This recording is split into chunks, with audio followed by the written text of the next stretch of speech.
మీకు ఓ ఇద్దరు వ్యక్తుల గురించి చెప్పాలి.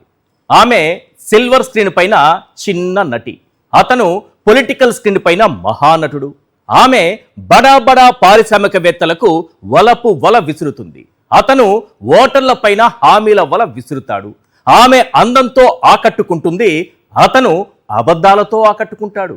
ఆమె బ్లాక్మెయిల్ చేసి కోట్లు లాగేస్తుంది, అతను మాయ మాటలతో ఓట్లు లాగేస్తాడు. ఆమె దోచుకున్న డబ్బుతో జల్సా జీవితం అనుభవిస్తుంది, అతను అడ్డదారిలో గెలిచి అధికారం అనుభవిస్తాడు. ఇద్దరికీ పెద్ద తేడా లేదు కదా. ఇంతకే ఆమె ఎవరు, అతను ఎవరు? మీకు తెలిస్తే కామెంట్ చేయండి. వీళ్ళిద్దరి సంగతి పక్కన పెట్టి ఇప్పుడు రాష్ట్రాన్ని కుదిపేస్తున్న కాదంబరి జత్వాని కేసు గురించి మాట్లాడుకుందాం. మొన్నటి వరకు రాష్ట్రంలో సంచలనం సృష్టించిన జత్వాని కేసు ఇప్పుడెందుకు సైలెంట్ అయిపోయింది? మొన్నటి వరకు జత్వానితో లైవ్లో పరమాన్నం వండించిన ఎల్లో మీడియా ఇప్పుడెందుకు సైలెంట్ అయిపోయింది?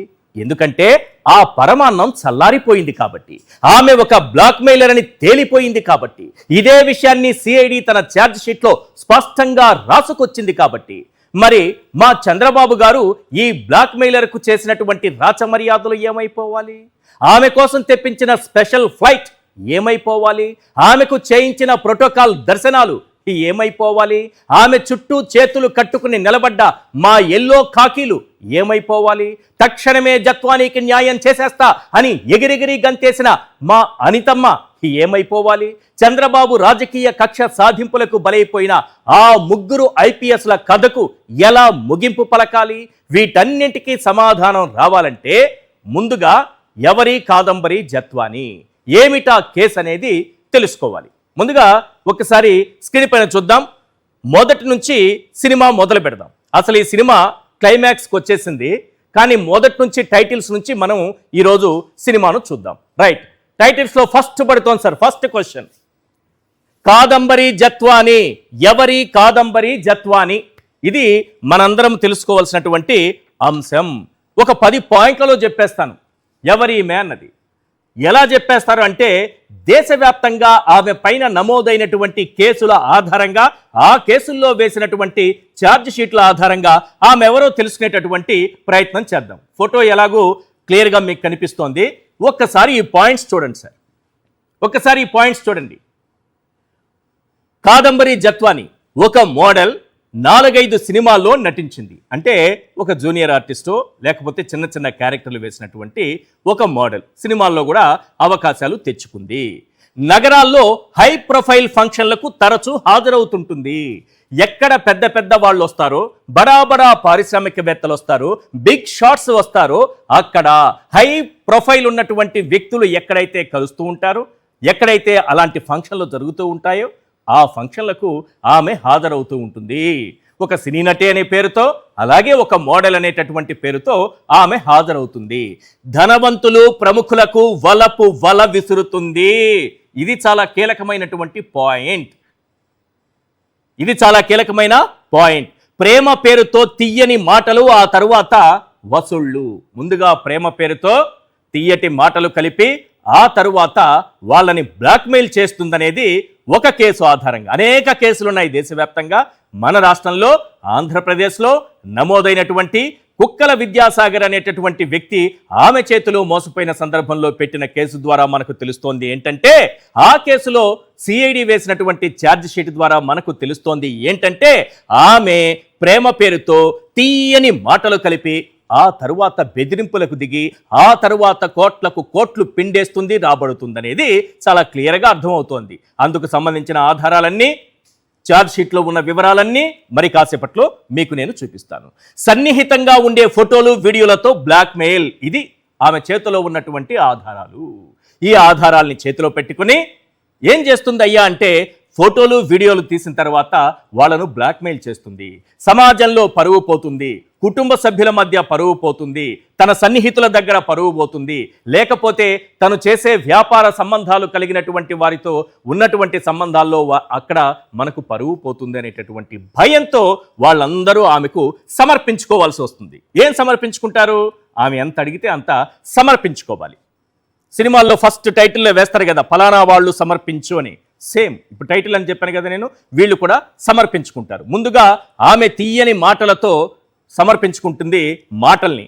ఆ తర్వాత వాళ్ళు భయపడి ఆమెకు ఉన్నది సమర్పించుకోవాల్సినటువంటి పరిస్థితి. వ్యభిచార ముఠాలు, దోపిడీ గ్యాంగులతో సంబంధాలు, ఇది కొన్ని కేసుల్లో తేలినటువంటి విషయం. ఆమెకు కొన్ని గ్యాంగుల్ని మెయింటైన్ చేయడం తెలుసు. వాళ్ళ ద్వారా బెదిరింపులకు దిగి డబ్బులు వసూలు చేస్తుందనేది ఆమెపై ఉన్నటువంటి ప్రధాన ఆరోపణ. మళ్ళీ చెప్తున్నా, ఆరోపణ. రాసి పెట్టుకోవాలి ఇవన్నీ. నగరాల్లో స్టార్ హోటల్స్ వేదికగా వసూళ్ల దందా కొనసాగిస్తుంది. ఢిల్లీ, ముంబై, పూణేల్లో జత్వానీ బాధితులు ఒకరు కాదు ఇద్దరు కాదు సార్,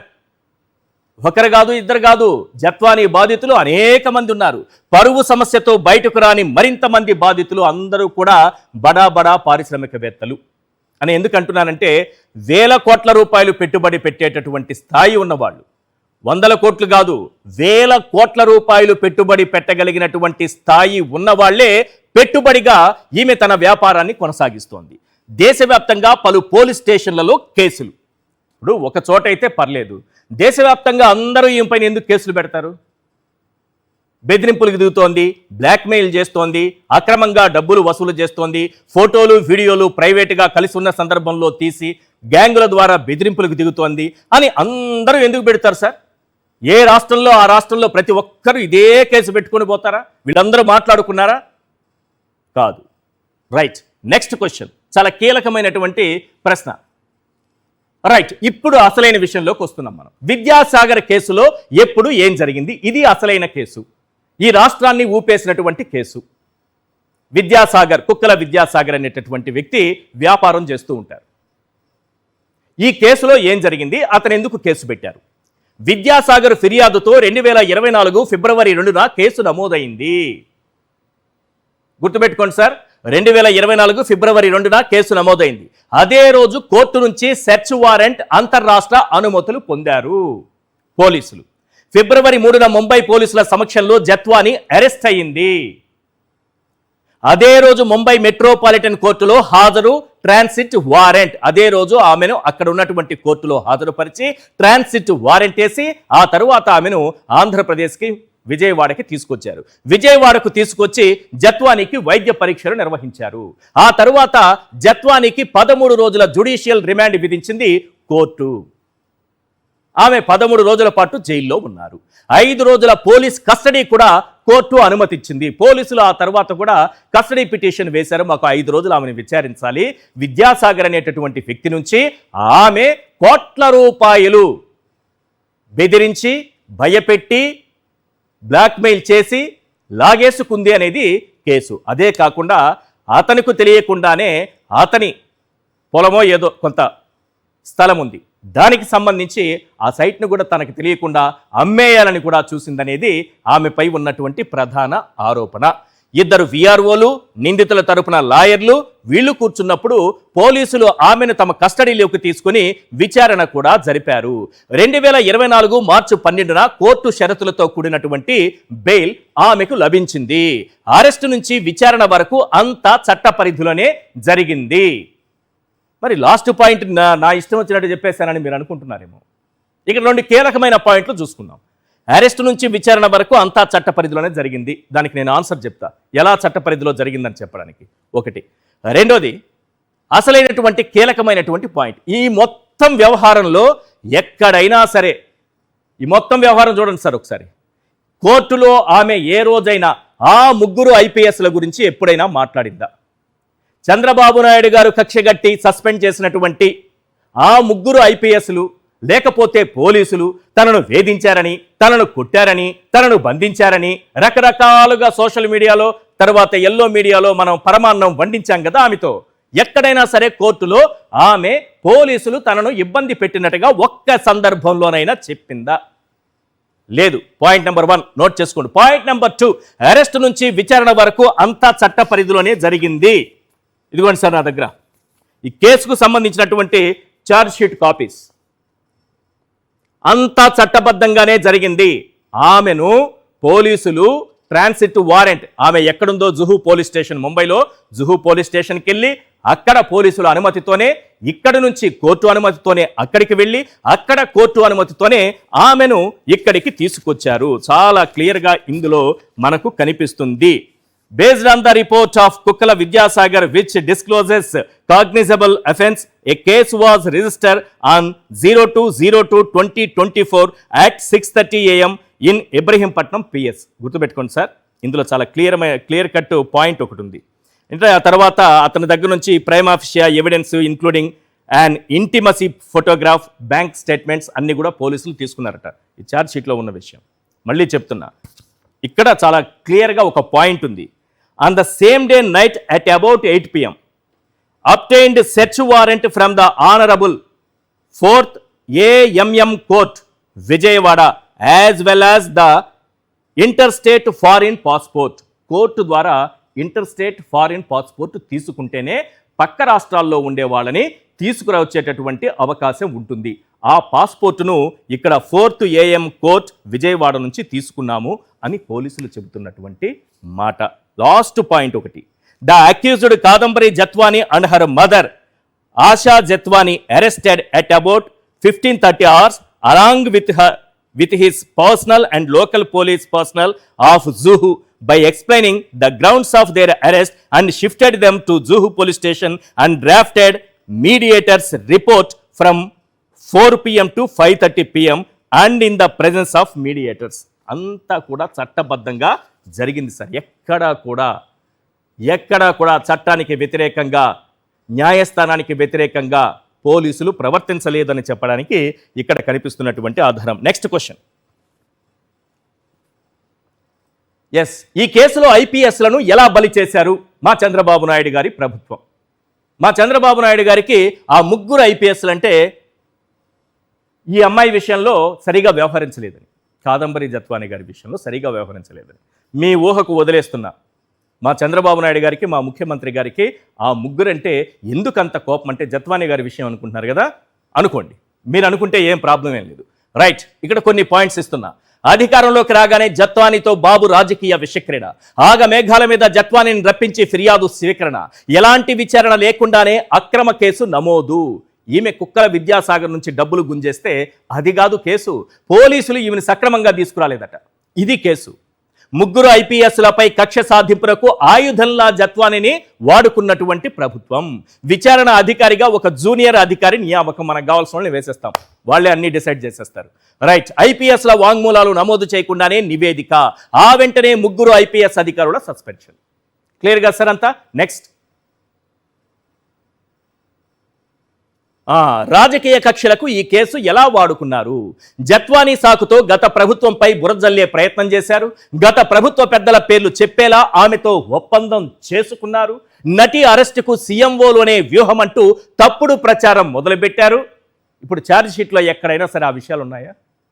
జగన్మోహన్ రెడ్డి గారు తాడేపల్లిలో కూర్చొని స్క్రిప్ట్ రాశారట. వీళ్ళు స్క్రిప్టులు రాసుకొని ప్రచారం చేస్తూ ఉంటారు. స్టార్ హోటళ్లలో బస, ప్రభుత్వ కాన్వాయ్తో రాచమర్యాదలు. మేడం గారు ఇక్కడ దిగ్గానే స్టార్ హోటల్లో బస, VIP treatment, VIP protocol, VIP దర్శనాలు. ఏది గుడికి అక్కడ దేవతైనా చూస్తూ ఉంటారు కదా, దేవుడైనా చూస్తూ ఉంటారు కదా, ఈ అన్యాయాన్ని సహిస్తారా? అందుకే సిఐడి ఖచ్చితమైనటువంటి ఛార్జ్ షీట్ను ప్రస్తుతానికి వేసింది. స్టార్ హోటల్లో మేడం గారికి బస, ఎల్లో మీడియాలో వరుస డిబేట్లతో విష ప్రచారం. ఇంకా నేను చెప్పాను కదా, పరమాన్నం వండుతూనే ఉన్నారు. ఆమె కన్నీళ్లు పెట్టుకోవడం, కూర్చున్న వాళ్ళు కన్నీళ్లు పెట్టుకోవడం, ఒకరినొకరు ఓదార్చుకోవడం, ఓదార్పులే మొత్తం. నెక్స్ట్, సిఐడి ఛార్జ్ షీట్లో ఏముంది ఫైనల్, ఇది చూస్తే మనకి అంతా క్లియర్ అయిపోతుంది. డబ్బు కోసం విద్యాసాగర్ను బ్లాక్మెయిల్ చేసినట్టు నిర్ధారణ, కాల్ డేటా, బ్యాంకు లావాదేవీల రికార్డులు కోర్టుకు సమర్పణ, సన్నిహితంగా ఉన్న ఫోటోలు చూపించి జత్వానీ బెదిరింపులు, పరువు పోతుందన్న భయంతో తరచూ డబ్బులిచ్చిన విద్యాసాగర్, పలు దఫాలుగా జత్వానీకి 1,32,00,000 ఇచ్చినట్లు ఆధారాలు. పోలీసులు సిఐడి సేకరించినటువంటి ఆధారాలు. ఈ ఆధారాలతోనే ఇక్కడ కనిపిస్తోంది కదా సార్ ఛార్జ్ షీట్, మేడం గారి పక్కన ఛార్జ్ షీట్ ఉంది కదా, ఈ ఛార్జ్ షీట్ దాఖలు చేశారు. ఆ ఛార్జ్ షీట్లో ఉన్న విషయాలు ఒక 5 పాయింట్లు మీకు చెప్పాను. మొత్తం ఎప్పుడెప్పుడు, ఎక్కడెక్కడ, ఏ విధంగా, ఏ బ్యాంకు నుంచి, ఏ సమయంలో బ్యాంకు నుంచి డబ్బులు ట్రాన్స్ఫర్ అయ్యాయి, డైరెక్ట్ క్యాష్ ఎప్పుడు తీసుకున్నారు, అన్ని వివరంగా మరి కాసేపట్లో మీకు వివరిస్తాను. రైట్, ఇప్పటి వరకు మనం చూసినటువంటి సిఐడి ఛార్జ్ షీట్లో ఏముందయ్యా అంటే, డబ్బు కోసం విద్యాసాగర్ను మా కాదంబరి జత్వానీ గారు బ్లాక్మెయిల్ చేసినట్టు నిర్ధారించారు. మరి మా ముగ్గురు ఐపీఎస్ల గురించి మా చంద్రబాబు నాయుడు గారు ఎంత దాన్ని ఏమంటారు అత్యంత వేగంగా యాక్షన్ తీసుకున్నారు. మరి ఇప్పుడు దీనికి ఎవరు సమాధానం చెప్తారు? ఎవరు సమాధానం చెప్తారు? ఛార్జ్షీట్లో ఏముంది ఈరోజు? ఆ రోజు పరమాన్నం అని పాచిపోయిన కూడు రాష్ట్ర ప్రజలకు వడ్డించింది ఎల్లో మీడియా. ఇప్పుడు ఆ పరమాన్నం ఏమైంది? సిఐడి ఛార్జ్షీట్లో చూస్తే చల్లారిపోయింది, గంటలోనే చల్లారిపోయింది. ఇది క్లియర్గా అర్థమవుతోంది. రైట్, ఇదే అంశం పైన అన్నిటికంటే ముఖ్యమైనది పాపం వైఎస్ఆర్సీపీ ఎన్ని ఇబ్బందులు ఎదుర్కొందో. మొత్తానికి జగన్మోహన్ రెడ్డి గారికి కూడా కలిపేశారు కేసును తీసుకొచ్చి. తాడేపల్లి నుంచి వ్యూహరచన చేశారని చంద్రబాబు నాయుడు గారు, లోకేష్ గారు, అనితా మేడం గారు ఈ రాష్ట్రంలో ఒక మహిళను నడి రోడ్డు మీద వివస్త్రణ చేసి మూత్రం పోసేలా కొట్టినా స్పందించరు. కానీ కాదంబరి జత్వాని గారి కోసం వెంటనే వచ్చేసి దిగి ఎగిరెగిరి గంతులేసి నీకు వెంటనే న్యాయం చేస్తానేనని హామీ ఇచ్చారు. అంత దాన్నేమంటారు రాజకీయ చతురత, సిన్సియారిటీ ఉన్నటువంటి హోంమంత్రి గారు. వీళ్ళందరి గురించి వాళ్ళ గతంలో ఏం మాట్లాడారనేది క్లియర్గా మనం మాట్లాడుకుందాం.